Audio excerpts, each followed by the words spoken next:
Okay everybody, hello again. We're at the pond area today at Green Island Gardens. Just want to show you one of my favourite plants that flowers in April to early May here.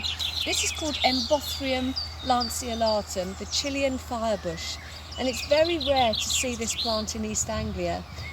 On the label it would say might not be fully hardy, so you would expect it to die out in the cold winter.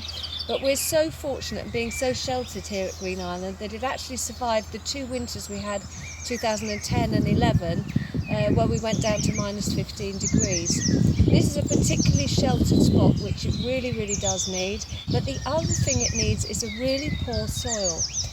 So much so that if anybody tries to feed their Embothrium and gives it a general purpose or a bit of potash, you will almost certainly kill it. A lot of nurseries, I got mine from Burn Coos Nurseries 25 years ago when we moved here, and the advice they give, if you want to grow one of these successfully, you have to plant at least 3 and expect 2 to die.